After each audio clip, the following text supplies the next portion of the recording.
Hello, friends. Welcome to our monthly community conversations. I am your host, Adela Hittel. I am also the founder of Project Human, also known as Think, a new way to think. Tonight, I'll be moderating the meeting Tonight, I'll be moderating the meeting with one of our volunteers, Jen, and we have a couple people that have joined our Zoom call tonight. I'm super excited for this conversation and what we're going to be doing. These calls are monthly online events where members of Think and our extended community come together to explore meaningful topics around mental and emotional well-being. Each conversation includes a brief introduction to Think, insight into the evening's theme, and an opportunity to connect, reflect, and grow together. This space exists for one simple but powerful reason, so that none of us have to navigate life's challenges alone. Here we create safe space where every voice matters and every experience is respected. Tonight's conversation is about something that can be incredibly powerful and sometimes incredibly difficult. Forgiveness. For many of us, forgiveness can feel confusing or even uncomfortable to talk about. Some of us may have been told that we must forgive. Or others may feel like forgiveness means pretending that something didn't hurt, didn't happen, and it doesn't exist. But tonight isn't about pressure. It's about exploring forgiveness as a choice that can support our own healing and our growth. As a reminder, we are non-medical professionals. If you are in crisis, reach out to your local mental health resource or dial 911 for immediate assistance. For national suicide prevention support, dial 988. We are recording and live streaming tonight's event on our YouTube channel. So please take a moment to turn off your cameras for those of you who are on our Zoom call if you do not wish to be on them. And for those of you who are watching on our live stream but have not subscribed yet, we would love to have you subscribe. And if you are not following, you can always catch these live or after our recordings. We will be using tonight's conversations to promote and raise awareness about Think's organization and our mission. So by participating, you give us permission for audio and video content to be used for promotional purposes. And tonight, I'd like to introduce you to my co-host and our volunteer, also the human who helps put these scripts together in a really cohesive way to come and bring you a subject and a conversation that means a lot, not only to us, but to obviously the community.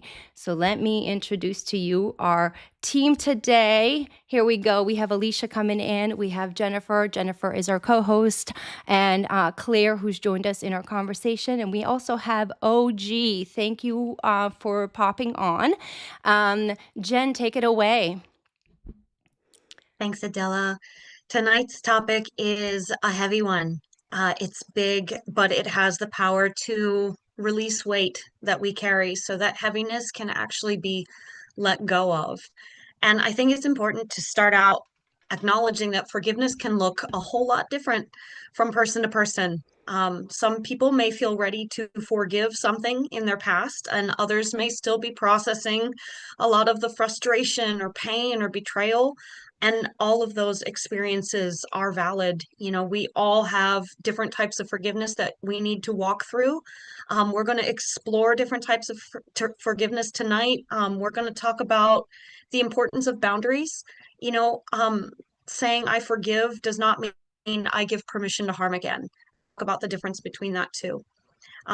We're all going to spend a little bit of time talking about what it can feel like to carry resentment and pain with us, and what that is, what that does to the soul, to the body, and how forgiveness can sometimes lighten that weight. So as always, you know, your participation live is optional. Speak up, share when you feel comfortable. Listening is just as valuable, and we're glad that you're here.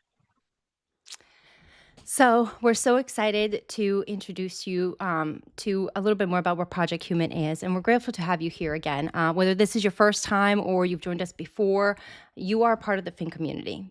Please know that every human being, the idea of Think is a nucleus. It's an idea that every human matters, and that in every space, any place, someone, somewhere, somehow can create a safe space and can create a place for a human and a boundary for a human to be able to come in and have a capacity to share what they need to be in a safe space, right? In existence.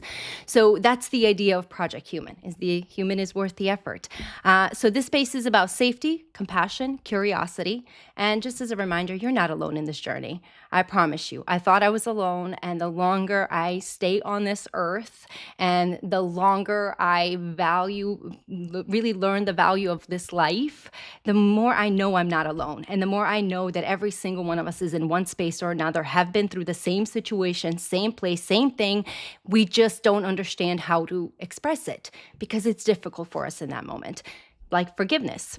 So Project Human is a peer-to-peer art-driven nonprofit that turns practical skills into everyday resilience. We design short evidence-informed workshop and creative activations that help people regulate stress, set boundaries, and reconnect with purpose. Because again, humans are worth the effort. Our goal in helping solve a few problems is isolation and disconnection. So when people feel alone, everything gets heavier, right? So Fink creates safe spaces that people can be seen, heard, and supported, whether that's through our Artists Within podcast, our MCCs here now, or our documentary that we have, our blogs, our quarterly mental health days. There's always an opportunity for you to come and have a safe space to be seen or heard. So you're not alone and you can connect. Stigma and silence. Many humans avoid help because they feel judged or misunderstood. So we hope that we can replace stigma with normal conversation and practical steps. Going through life and understanding that life is hard and we are human beings, mere human beings, being pressed and pushed at every angle, every space. We are not alone. And so to normalize being alone in that is just ridiculous. So let's change it and say, hey, we're here. We don't have to be alone in silence. Just like men suffer in silence, every human suffers in silence. So let's make that a voice where we're not suffering in silence, right? A lack of access to understandable tools. A lot of times mental health information can feel overwhelming. So you could get a lot of information from one space or another, and it can just feel like you don't understand it because the world, again, the way one speaks or narrates is different the way you perceive it. So we hope that we can translate it into simple, doable actions to build stability over time. It's about small, actionable steps you can take every day. We hope that we can help with burnout and caregivers in service roles, right? Think about it. Every single one of us in some position, shape, or form is a caregiver. So we give to every human that safe space to let them know that burnout is just not acceptable anymore. But to our teachers, healthcare workers, first responders, veterans, and partners and parents, we often carry a very quiet and heavy weight. So we hope that we can build spaces that honor them and strengthen them and give them so much more. I don't want to use the word motivation because that's something that I've learned that I don't do motivation. It's subjective and it's a fleeting moment, but here's what we do. We show up, we support with consistency, and we hope that we can be there letting people know that, again, you are worth that showing up and that consistent conversations. Lastly, community fragmentation. We have learned that there are so many resources in our Jacksonville community and surrounding areas, but it's so hard because we're so disconnected in so many ways and shapes and forms. So we hope that we can bridge that between our humans, our resources, and local partners so that the support becomes a shared culture and not a private struggle. All right, so that's a little bit about Fink. That way you take a look at us. We're coming in strong this year in so many different ways. So we want to come in strong with this one conversation of forgiveness this month in March, specifically because thank you to the team who helped create this years of content and topics for us to discuss, because this one for me, particularly this month, in which I had to face some things myself. I had to go face family and face things that I really was, but I did, because it required forgiving yourself for the things that you didn't know or you didn't have the capacity, and owning it, having the conversation and saying, hey, I want to be better. So when we talk about forgiveness, many people immediately think of something as we have to give to someone else, right? But again, it can take several forms. So tonight we're going to talk about forgiving others, but most importantly, forgiving yourself. Really, truly forgiving yourself. Before you can forgive anybody else, you have to forgive yourself for the things you did not know, that this human experience you're living, you don't know all the information. But when you do, and you understand it and you don't change it, that's a problem and a conversation you should have. But forgiving yourself for the things you did not know, for the actions you took when you had no control over or had no resources or had no ways, doesn't excuse behavior and continued behavior, but it does allow you to forgive yourself so that you can make that change and you can be a better human in that way, right? Forgiving others often comes up when someone has hurt us or betrayed us in our trust, and it causes extreme emotional pain. Which actually can translate into physical pain. As someone who's lived with holding on to so much anger and resentment, and even on vice versa, of hope for someone to be there for me or to whatever, it can really translate into not only emotional but physical pain for you. So forgiveness doesn't mean saying what happened was okay. And it doesn't mean that my pain or your pain doesn't have any value or meaning. It just means that from this point on, I am choosing to decide that I'm worth the effort of living a peaceful, joyful life. And I want to do it and create that level of foundation versus what was before. Personal forgiveness, Adela, is, I think, one of the things that troubles me the deepest. I'm really hard on myself, and I know that there are those in the community that may also be hard on themselves. Um, Carrying deep guilt and regret and berating myself for things that have happened, my past choices, the things I said when I was in a mood, mistakes I made that seem stupid, or if I'd just been paying attention just a fraction more, maybe I wouldn't have screwed that one up. And gosh, am I even worthwhile? I got to beat myself up to be better next time. And that's just a really harsh way of living, constantly hurting yourself inside with your words, your thoughts, and your frame of mind. And I find that sometimes the hardest person to forgive is me. And that's hard. It, Um, it's but one of it the it hardest ones, Jen. It's one of the hardest ones. But the part I will say on you, because it's something we've mentioned, and again, as you guys, we talk, our team is deep in what we talk, but I want to tell you personally on there. You are so worth the freaking forgiveness of everything and any of that stuff, because the smallest joy, if you can forgive yourself on the big things, the small things will eventually be able to be picked up. But if you understand that you're a good human, which you know you are, and you know that you mean no harm or no bad intention and no ill, just like when I say and do in my face and all that, we can sit and scrutinize all of that for hours. But here's what I've learned. We can sit in that assumption and make asses out of ourselves because we don't really truly know the intention or anything. Or we can pick up the phone call, or we can say, hey, my bad, I'm going to do better this time. Or, hey, I messed this up, I didn't do this. Or, hey, this and that, good, good, good, done. And if we can do on the bigger things, you are so worth it, Jen, because I know how hard you are on yourself. So I just wanted to say that, to interrupt you on that, to let you know, you deserve to rest and to find the peace and joy in this life just as much as everyone else. And our type A personalities of having everything to be because it's in control when we need to, the only thing you can control is how you decide you're going to think about yourself. And I really, really, really, really, really, really, really deeply pray and hope that you are seeing your worth and value on that forgiveness for yourself, for any of the past or any of the stuff, is just, don't let others hold power over you. Anyway, that's all I had to say. Sorry. That was just not sorry, but Thank you for for the being interruption. a friend and a cheerleader. So y'all, that's what you can look forward to when you join the community, is having cheerleaders all up in your face and in your corner, all over. And also, I mean, I'm also like one of those people who goes to ChatGPT and is like, give me some mantras that I can work with and get over beating myself up. And the three that I like, Adela actually says some of this regularly. It's, I did the best I could with what I had or what I knew or what was available to me in that moment. And that's it's not an excuse. It's saying, hey, listen, I wasn't me now back then. And I am continuing to grow, and that's okay. And that's how we get better at things. The other is I'm allowed to grow beyond that moment. I don't need to plant myself in the past. I do not live there. I am keeping going, and therefore I need to bring my mind and my thoughts with me and stop dwelling there, because there's a whole lot of this and the future to do, and I don't need to be there anymore. That's the past.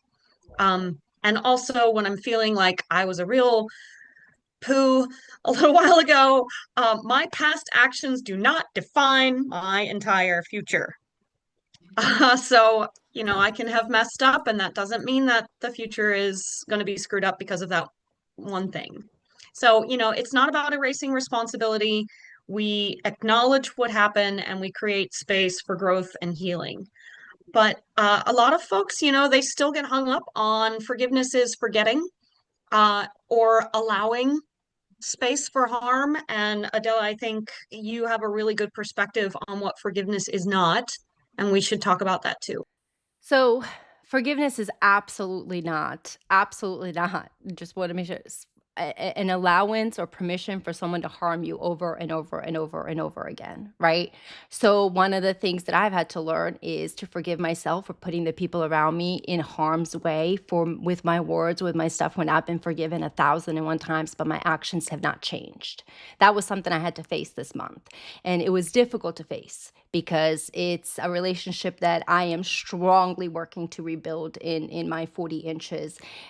It's a relationship that because it's personal, extremely personal. My sister is deployed overseas. I want to build a better relationship. We haven't had the best one. It's because of me. I'm the older one. Also because of my parents. Also because of relationships, of everything. But that didn't excuse my behavior towards this, just because, as we said, I did the best with what I did, what I do. I grew from the points that I did, and I also went back and owned up to and faced the people that I wanted to. So, but it also means that we have to create these boundaries, that we are not going to accept abuse from each other, or we're not going to accept the abuse from me and to hold me accountable for that. My boundaries now, I know my boundaries so much better that even though someone else might not, they don't have to forgive me, and I don't have to forgive them either, but I do forgive myself, and I then in turn forgive them no matter what it is. No matter what it is, it can't hurt me, because I cannot take it personally. I'm not who they think I am. And if they can't move past that, or if we can't build past that relationship, I cannot change that. And I'm not going to dwell on that either. And that's a boundary, right? And that's a clear path I had to dictate and I had to narrate in that relationship so that it could be, because I don't chase. That's something I've learned. And again, forgetting what happened. It isn't about forgetting it completely. But it's also when the situation is brought up, like it has been to my attention. Adela, don't you think you might resent your family or your sister a little bit for these things? Don't you think you might be in this way or in that way because of the way you acted? And you're sitting in a small car and being asked these questions that you're like, not ready to really answer. But yes, 100%. Because in what I knew back then, yes, I resented. But it wasn't that I resented her or resented them. It was resentment of myself. I resented who I was. I resented that I couldn't be a better daughter. I couldn't be a better sister. I couldn't keep my family together. I couldn't do this. I couldn't do that. I couldn't save people. I couldn't be a savior to the world. I failed at everything. I resented every bit of myself. It had nothing to do with anyone else. So the harm, when we go back about forgiveness of self and the harm we cause to ourselves first is so much deeper, because then it just bleeds over to others. It really just bleeds over to others. And we don't even know that it bleeds over. It bleeds over in our mouth. It bleeds over in our attitude. It bleeds over in our passive aggressive behavior. It bleeds over in everything we touch, smell, taste in there, because we absolutely despise ourselves. And so I had to learn, as I sat there and I took a week off from work. Yeah, you guys, that was hard for me. Let me tell you something. To not be in anything and just be focused in this one thing. But it matters to me right now. It matters to understand and to show. They don't need to show or prove anything to me. But for me, I don't need to do it either. But it comes down to who's going to step up in this forgiveness space, who's going to be the one to show up first, who's going to have the consistency, who, if you're really forgiven, will you be the one to say, I'm here for you despite all that stuff? Because if we're going past the point, if we're not who we are that we were before, then what's stopping us from showing up in someone else's space and time, even though we may not have the best relationship, and attempting to create that bridge again, right? And again, not necessary for anyone else. But when you walk away from it, however you walk away from it, you get to walk away lighter, because you knew you said what you said. You know what your boundaries are. It's your honest truth. And whether or not, again, the other party or your whatever the relationship or place you're forgiving in it can coexist with such healthy boundaries. Your relationship and forgiveness can truly be nothing that you hold on in resentment, but it has to be a decision you decide, I will not look at this being in front of me as they were before. I will not attach what I know of them before to what I want them to be today. And I will ask, how can we build to what the future would be better for ourselves instead of what we know? Because at the end of the day, we don't know each other. We don't know Adela, each other. Yes, ma'am. Adele, it sounds like Debbie would like to lean in. Please. have you watched The Chosen, the series? I am in the process. There's a scene, I think it's in season 4, it might be in 5, but Peter is asking for forgiveness and about 70 times 7, which is what the Bible says. And Jesus turns to him and he said, Peter, you misunderstand. I did not mean for you to forgive others. First, you must forgive yourself. That was a huge, like, oh. And he said, that's what I meant by that. This was the words of Jesus.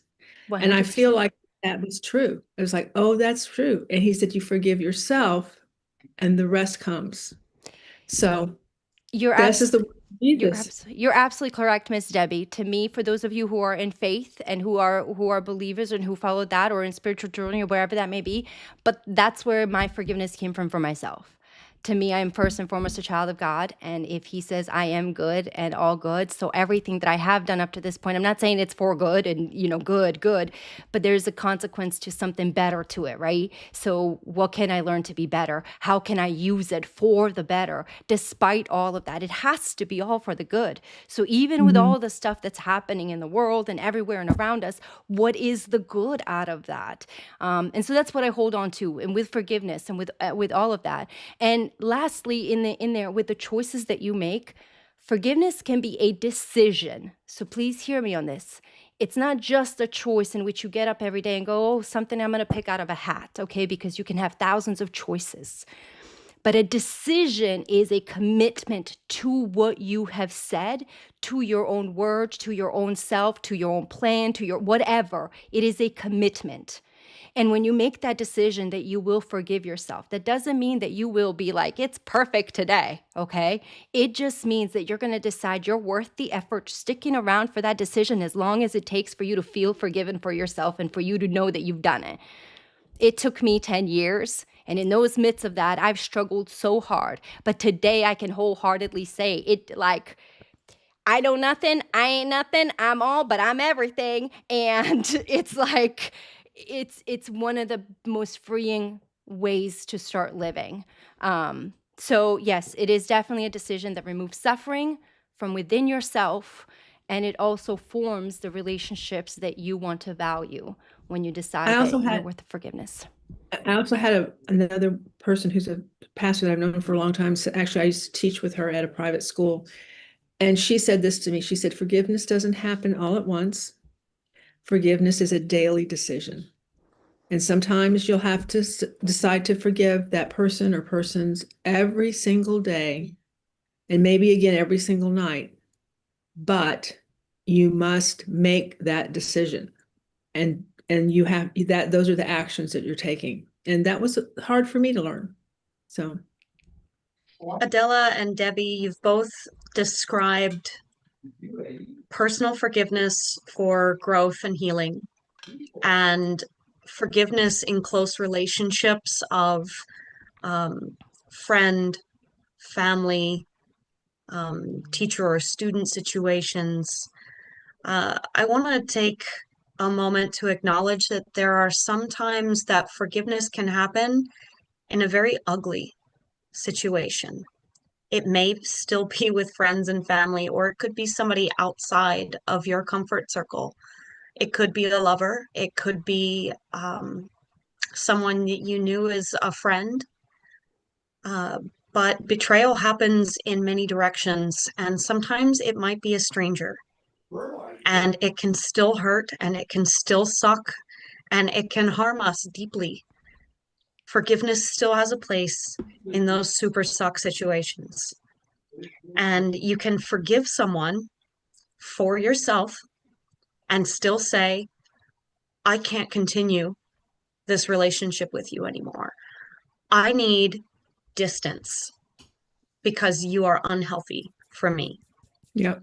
Your behavior is not safe for me, and I'm choosing to remove it. from my life. Choosing healthy boundaries from someone who has hurt you when you know that it is unhealthy to try and welcome them back in or regain something that has been hurting you is still forgiveness. And you do it for your internal well-being. And the good that comes out of it, to go back to what Adela was saying about good must come out of it, the good is that you can heal. And you can see my shirt today. This is my forgiveness shirt. It says, "We'll burn sage and bridges as needed." Because forgiveness can be like, I forgive, now get the out my space. Girl, you said it so right. I have a saying that I am the person. I will show up. I will help you build the bridge. I will also be the person that will bring you the matches and the lighter and let you set it on fire. Because when you do, good luck. I'll be back here going like, you got enough to figure it out because you figured out how to burn it in the first place. Thank you very much. We're not continuing this behavior. So absolutely, forgiveness is not linear, and it is not just in the good times that everything is going to be great and awesome and you're going to be fluffy. No, forgiveness also means saying, I'm out. I forgive you. Right. I'm out though. We ain't got no time for this. I forgive myself for allowing this to happen. That's reflection on the self. I forgive the people around me for not protecting me if I depended on them. That can happen. I forgive myself for being ignorant of the depths of personality of the person that hurt me. That happens. You can forgive. And that person, you might be like, you're a horrible person, but I also understand that you're human and that you're growing. And I'm forgiving to release the emotional weight that's on me that hurts my heart and weighs me down and makes me feel like a black cloud. But I am not reopening the door to harm from you or anyone like you. And I think that's where we can kind of feel real life coming through in each of the examples that we've talked about. I'd like to talk through a couple of examples. Adela, I'll talk about friendship breakdowns. Maybe you can talk about workplace conflicts. And then I'll talk about self-forgiveness if we need to revisit that one. But here's an example. So I've got a secret, something on my mind, something happened, I'm not cool with it, but God, I just need to talk to somebody. So I tell Jane Doe, my friend, my girlfriend, Jane Doe, I say, Jane, this thing happened. It's like really weighing on my mind. I just got to talk it out. Can you keep a secret? Can we work through this? And Jane's all in my corner. And then later I find out that Jane told Brian, told Bill, told Greg, told everybody in our friendship circle. And now I'm in gossip mode and I'm like utterly embarrassed and frustrated and I feel completely betrayed. So I stopped talking to Jane. I'm like, homegirl is not my friend. I'm not going to talk to her. But forgiveness here is remembering that not everyone is Jane. I don't have to live my whole life holding my secrets inside and not trusting anyone because of a Jane. I can acknowledge that I'm hurt. I can look at Jane and look at our friendship and decide whether that was enough to ruin us, if I can repair the relationship, if I even want to repair the relationship, and I can weigh the pros and cons. What does that make sense? But I can also choose to release the anger and not attach the anger like a heavy weight to my friends group. Like, I don't need to live with that around my neck every time I see Jane or see my friends.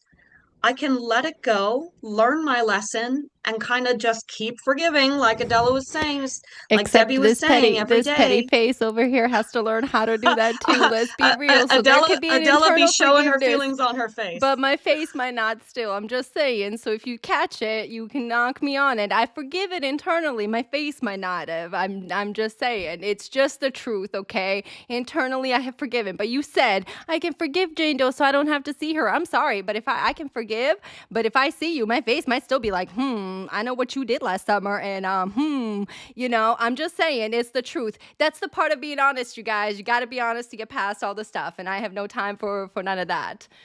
Sorry, that was a good little thing. I'm like, I just need to because there's some faces out there that'll go, I forgive, but my face is just there.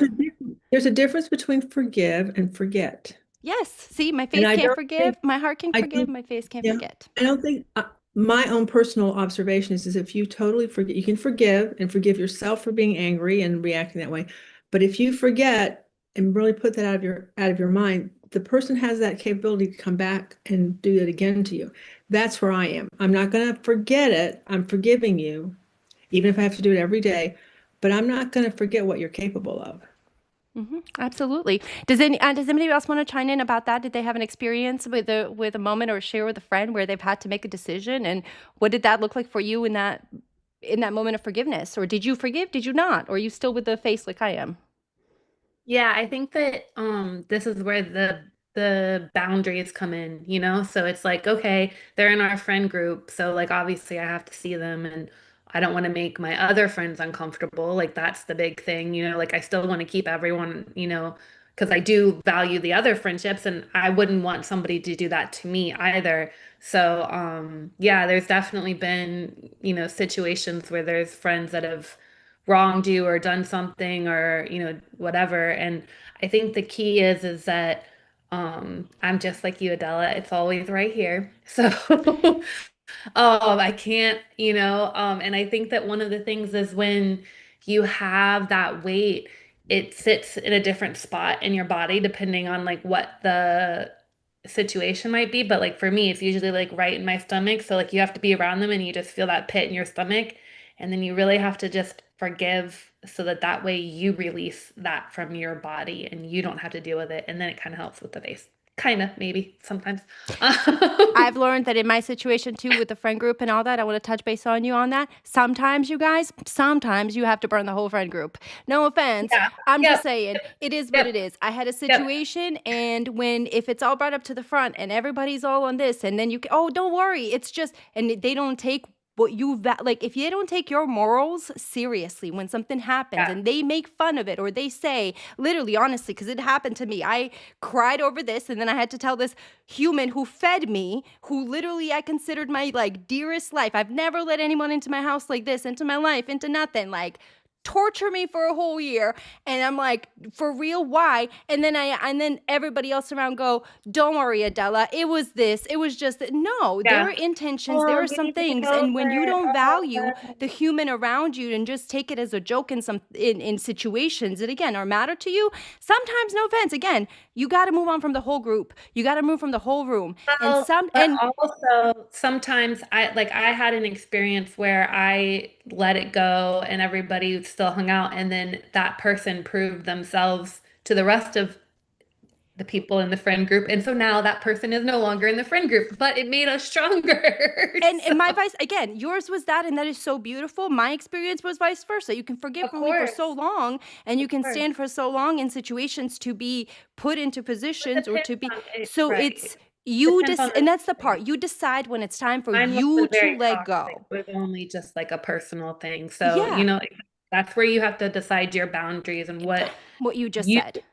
You have to know yourself and like you have to listen to your own intuition. And I think that that's kind of what the whole body is doing too. And it's telling you, hey, there's something not right here. And you get to like kind of figure it out. Am I supposed to forgive this person, or am I just supposed to be like, okay, I'm going to forgive myself for putting myself in a position.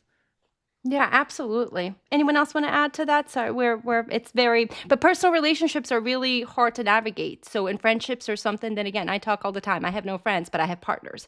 So that taught me I have no friends, but I have partners. It's a really big distinction for me. But that's a boundary again, and where you are and how does that make you feel, and where do you stand with your morals and your values and how you treat human beings, and where is the boundary that you will not, what's your non-negotiable? And when you learn that about yourself, it really does help translate again into your forgiveness, because then it doesn't matter. You're not going to negotiate with with what doesn't feel right for you or feel good for you or does not provide you the benefit of your life. You're just not going to go negotiating with your peace, like, or your joy. You're not negotiating it, or boundaries. So moving on, let's do a work conflict one, right? Think about this, you guys, because I'm going to ask you to what it could mean for you to, what forgiveness would look like in this situation, right? So a coworker took credit for an idea that you shared in a meeting, production, in a book, in whatever you might be in a friend situation too, and where you guys work on a project and they took credit for your idea, because it can create that conflict.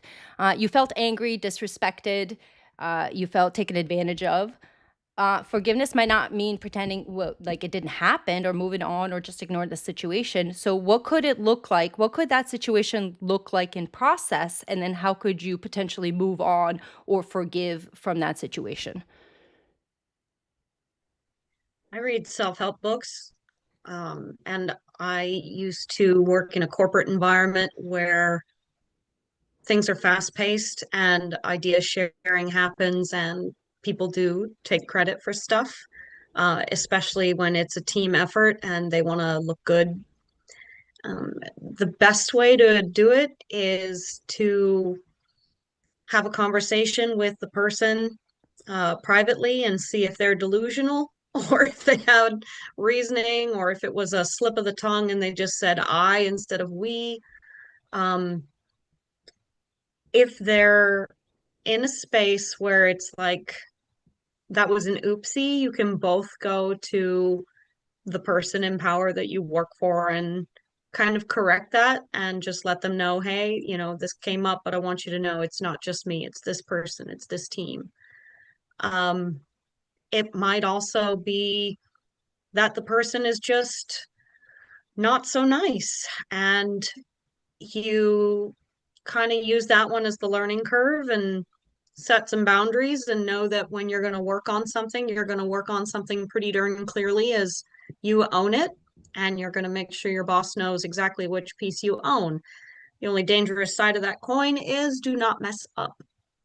Because you can squarely own piece B, and if you flop piece B, they all know who flopped it. So, play your cards. You got to work with these team members, sometimes for a few months in a project, half a year, a year and a half in a long-term way, or maybe half your career. You may have to work with these people. So it's about keeping the peace, I guess, and also reading the room. So back to what Alicia said with when you can't leave the friend group, well, you can't leave your workplace situation in all situations. Maybe you have that power and kudos to you. Not everybody can. You find a way to work with what you can work with and navigate it and just try to be the bigger person. So that's what I've learned. I would love to hear from somebody else.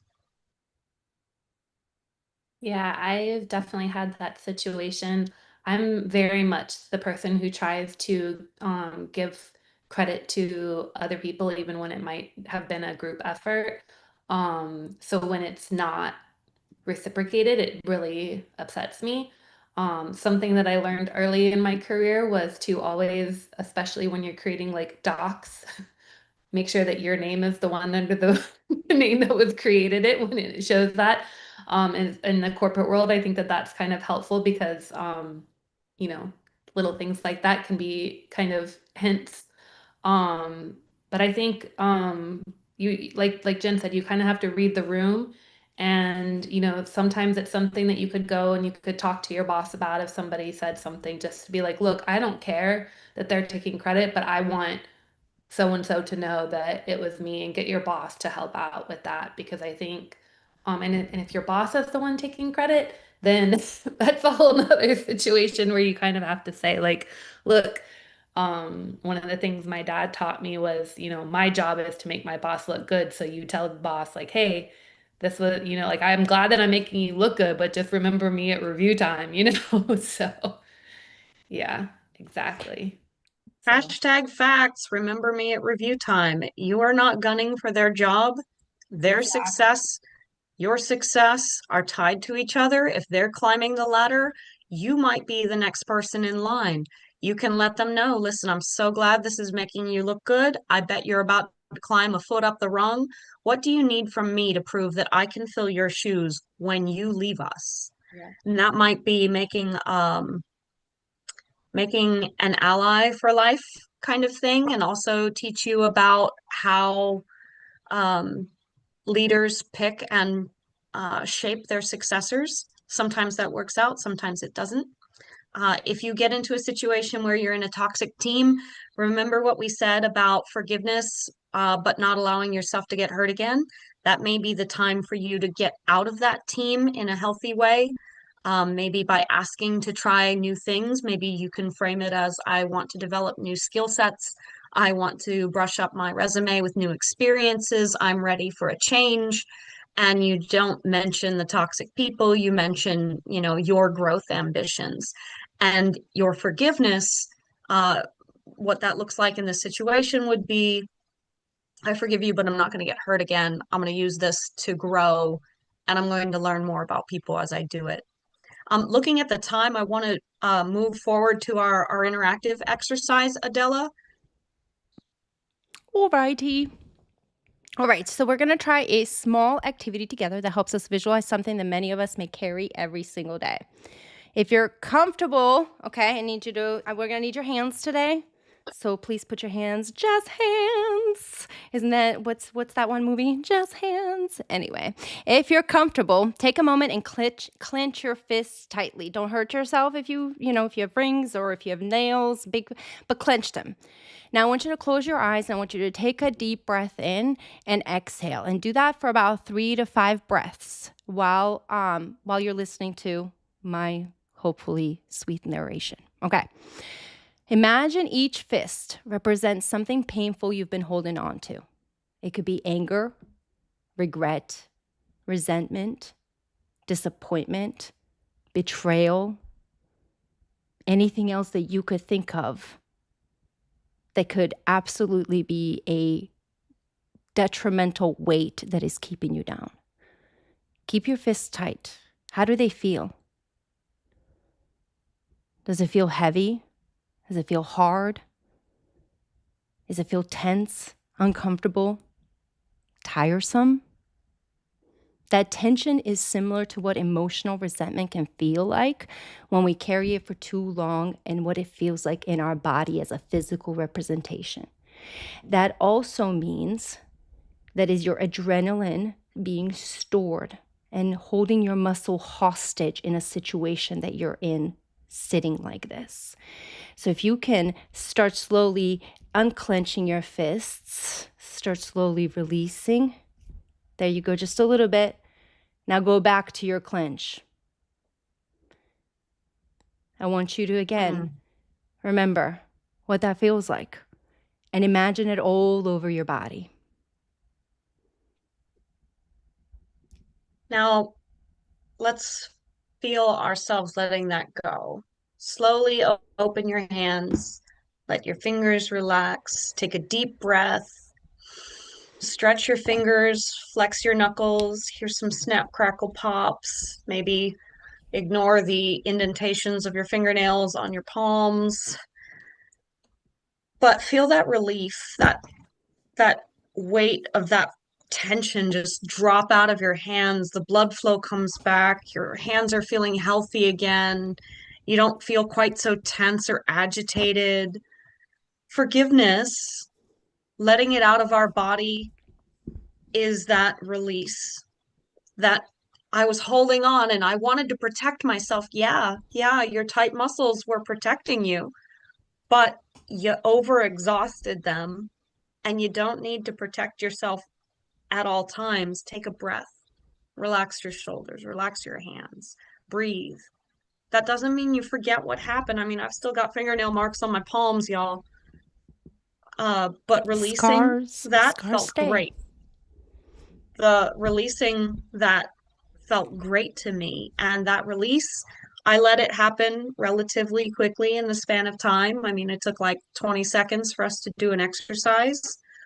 And as Debbie said earlier, forgiveness doesn't necessarily happen that quickly, but the feeling, that relief, that flood of, oh my God, I needed to let that go, that is universal, and it might come in increments or it might come right away, but that's what it feels like to let go of the weight that we carry. And I want to I add to want, that. Really, go oh, Ahead, yeah. Claire. No, go ahead, No, Claire. I'll I let wanted to Karen. add on top of it too, yeah. Because it's funny because like when you said to like just keep it in your hands while we were releasing, like you still feel it throughout your entire body. Like when we did it, I felt my shoulders, like it was probably visual. Everyone probably saw the shoulders even go down. You probably felt it yourself. I felt even like my legs even relax a little bit, you know, because always sitting in a chair with my short legs. I always have my legs tensed up. So like even my legs relaxed, like even visualizing it in this little space was able to spread throughout the body. And it's cool how like just like a little exercise like that can spread like that and affect you even more. Now imagine that, just know this was a 20-second thing we did, okay? And so for those of you at home, when you are trying this 20-second to a minute or 5 minutes exercise that you're doing with your clenching, use it as a reflection moment. The way your body might respond might be what Claire just said. It's just that if you're doing it for a minute. Other times it might respond in such an emotional response for you in which you may feel like you're drowning because you've hit something in there. And you may need to literally let it go. And you may not have anyone around you like to do that. It's part of what we do with our quarterly mental health days. It's part of what we do here if you need it here as well, or when we're in person and you see us. But if you don't have anyone to hold space for you, part of being able to hold space for yourself is what we're trying to teach you as well. Because when you're in that space, when no one can hug you, when no one can give you what you need in that release, you have to be able to do it for yourself and trust yourself enough that you'll be able to pick yourself back up with that breath, that you won't crumble when you're releasing it, that you're not going to like it. Because I've been there. I've had to forgive on deeper levels that my body has put me on for 3-4 hours of panic crying, of just shaking in vibration and letting go. So what we just did on that little level, sometimes it can happen in an intense level. So again, mind you, we're not medical professionals or any of that, but I do want to share with you personal experiences of humans' reactions to bodies and to something when you actually do let go. It will look like and feel different for almost everyone. But the idea is for you to acknowledge, as Claire just did, that there was tension, not only in the hands, but in the neck, in the shoulders, in the legs, in every part of you. And if you can feel that physically, imagine just for a minute your lifetime trauma that's holding on. So is that worth all of that? Is it for right now? It might not be. It might be because you might be going through something and figuring out. You have to make that decision. Where do you let go? Where do you forgive yourself? And where can you then forgive others to release it so that your body can start living? And it really starts with the body. The book is called The Body Keeps the Score. I'm telling you right now, if you haven't listened to it, read it, it's on our YouTube or it's on our website too, under our podcast in the book section. Click on it's free. Listen, it's 19 hours, I believe, but it's worth every bit of the hours. Listen to it multiple times. The body keeps the score. You are keeping scores of everything in your life. You have to start letting that scoreboard go. That is not your fight. That is not a game you need to be fighting and winning. It's not. Create your own game. Create your own way. Start a whole new one. You're the creator of the whole of how exactly you're going to run and play it. No one else is. We're not defined by the narratives, by the experiences of others. We're not. We are defined by what we decide. We are defined by today. And that's something I'm going to live by because I thought I was defined by everything in my past, that it almost killed me. Today, not even close. It's a story I get to tell. It's an experience I got to live. And it's a lesson I get to share. So it is an absolute beautiful way to start navigating the forgiveness for things I couldn't do, couldn't control, had no control over, no navigation up until my conscious awareness. So please give yourself some grace and share that. Okay. Jen, take it away. We want to make a couple of minutes for some group discussion questions. We'll just like pick a couple of these just because of the time. Would anybody like to weigh in? The challenge question of tonight is, what makes forgiveness difficult? And I'll just say ego, and then I'll ask for others to weigh in. I'd say the fact that it's a double-edged sword, not necessarily that it's harmful, but because it's double-sided, forgiveness is almost always like self and the other person. Other, like a So coin, a yeah, sharp coin may double-sided have cut you. coin. Yeah, I Yeah, like that one better. yeah. But yeah, it's the fact that it's double-sided. Yeah. The fact that it has feeling. Yeah, I think that, Yeah, there's emotions involved. yeah, and then it's stored in you and you might not really even understand it really. And a lot of it is like self-blame. hmm The avoidance of feeling really is the difficult part. Is forgiveness requires you to feel, and we are just trained not to feel. We avoid the feeling of being put Hard. into being hurt, and not even and being actually admitting and accepting for what we were, what we've done, and who we're not now.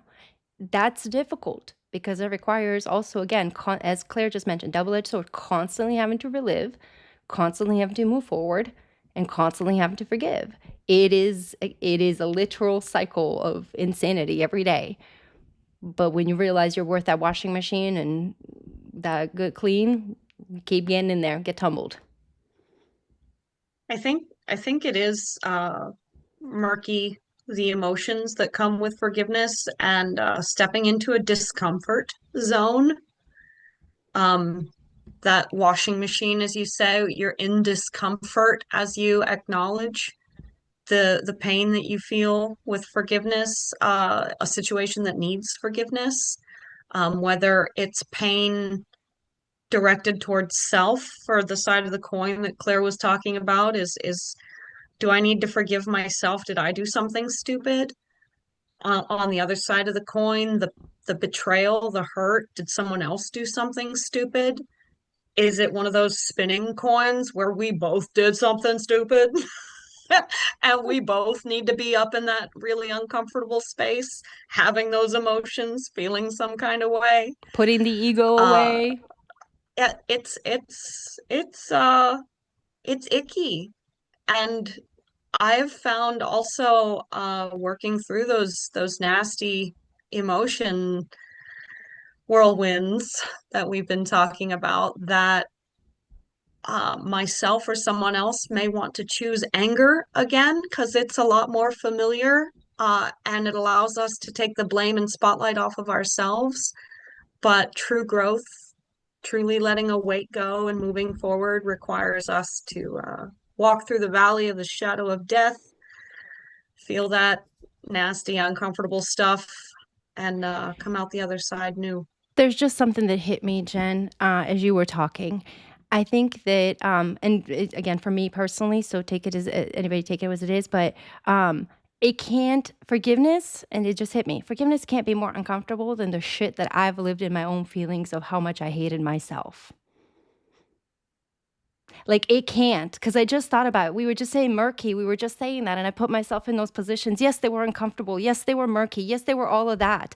But they were nothing compared to the feeling of me sitting in my own filth and my own, like, my own despite, like, they're nothing that I will forget. I will, yes, in my own, I will walk off. I will go and face my music any day than sit in my own that I had that was absolutely atrocious.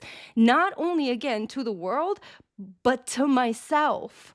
Like, absolutely. So, like, when I think on where I was that way, that's uncomfortable. I don't want that. Don't want, never, ever, no. But I will face my mama, my daddy, my sister, I will get, absolutely, judge, jury, execute. Go ahead. What did I do? I have a PDF file. I'm sure I can tell you that it's in there somewhere, and I did it, okay? Absolutely. But to sit in mine where I was, and I think that just hit me so much. I'd rather be uncomfortable in the feeling with a human conversation than to be uncomfortable in my own skin.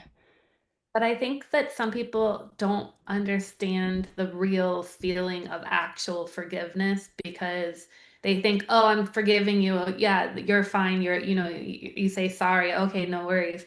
But then like when you've actually forgiven someone, and like mom was saying, like I don't think it's like not an instantaneous thing. It's like something that all of a sudden you realize a month later, holy cow, I'm standing next to this person and I'm not making a nasty face at them. And like, wow, I feel so amazing now. Like that nasty feeling in my stomach isn't there anymore. And like once you like actually forgive them, you're kind of like, wow, this feels really good. What was that? Yeah, you're like, why was I in that? I Why avoided was I in that? In my own thought of my own, why did I continue to cause my own misery? Hi, Taylor Swift, and the problem, it's me.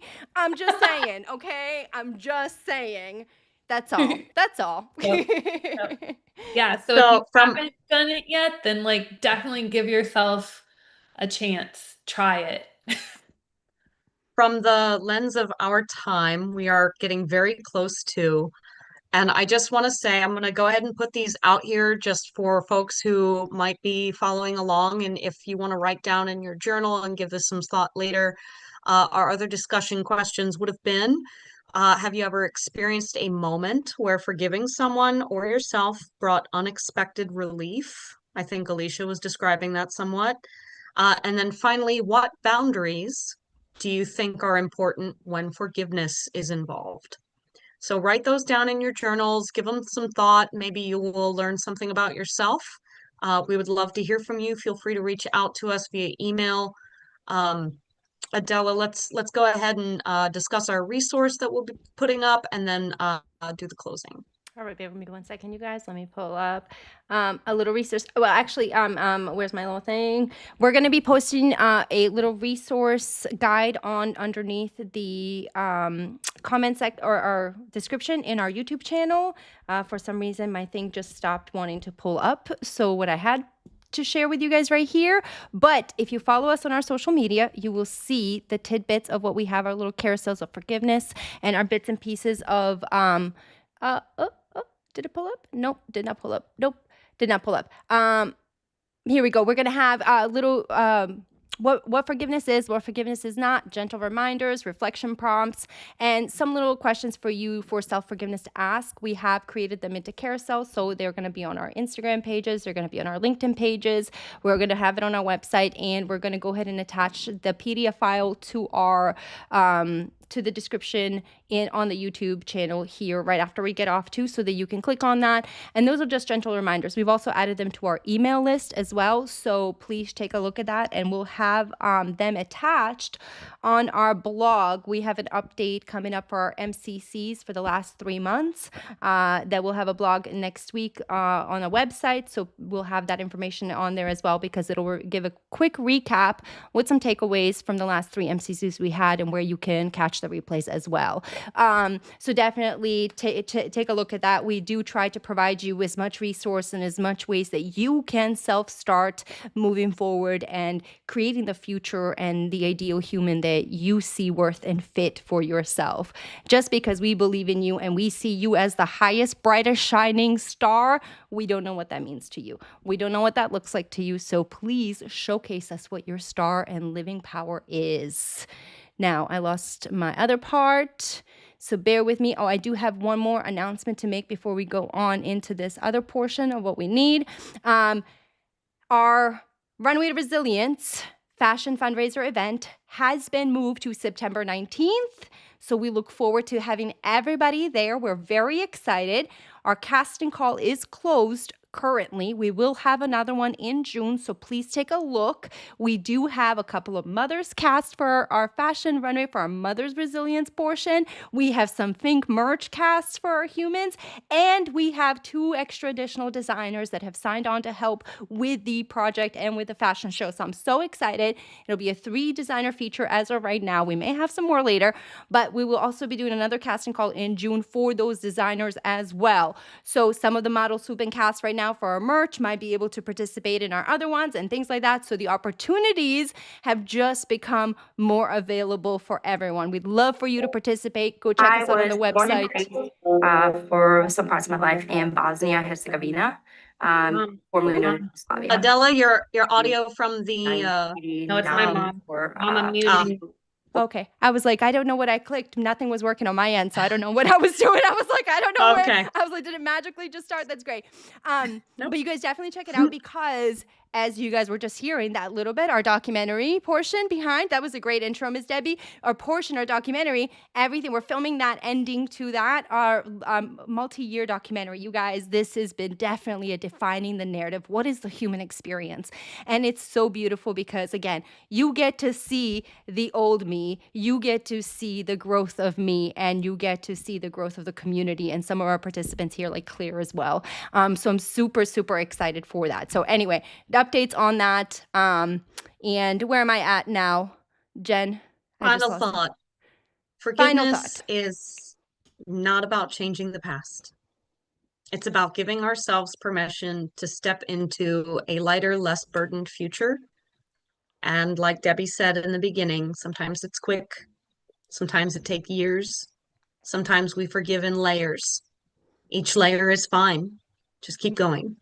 What matters most is remembering that your healing belongs to you and you alone. We love you. Thanks for being part of our community.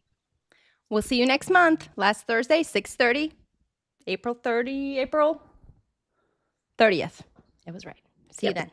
Bye. Take care, y'all. Bye-bye.